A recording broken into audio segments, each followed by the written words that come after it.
ដំណឹងល្អសម្រាប់បងប្អូនអរគ្នាដែលបាន disable account ឬក៏បាត់ account ណាអញ្ចឹងនៅក្នុងថ្ងៃនេះ Facebook បានត្រឡប់មកវិញហើយ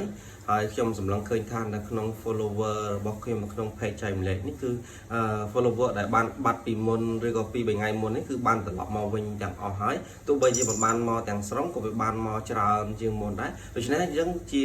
សក្តីមួយសបញ្ជាក់ថា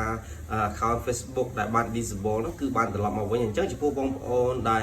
បាន account ត្រូវបានបិទឬក៏ disable ហ្នឹងបងប្អូនអាចទៅ check មើល account របស់បងប្អូនបានដើម្បីចង់ដឹងថាវាត្រឡប់មកវិញឬក៏អត់អញ្ចឹងណាហើយអញ្ចឹងក៏អបអរសាទរចំពោះបងប្អូនដែលបានបាត់ account ហើយត្រឡប់មកវិញអញ្ចឹងបើទោះបីជា account Facebook បងប្អូនត្រឡប់មកវិញយ៉ាងណាក៏បងប្អូនត្រូវតែការពារក៏ដូចជា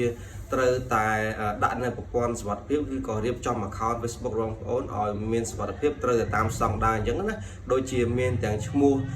ត្រឹមត្រូវជាមួយនឹងអត្តសញ្ញាណប័ណ្ណថ្ងៃខែឆ្នាំកំណើតក៏ជា add ទូរស័ព្ទឬក៏ email លេខទូរស័ព្ទឬក៏ email អញ្ចឹងណាហើយនឹងដាក់ប្រព័ន្ធសុវត្ថិភាពផ្សេងផងដែរដូចជាមាន pass key មានtwo factor two file ហ្នឹងហើយនឹង password របស់បងប្អូនដើម្បីឲ្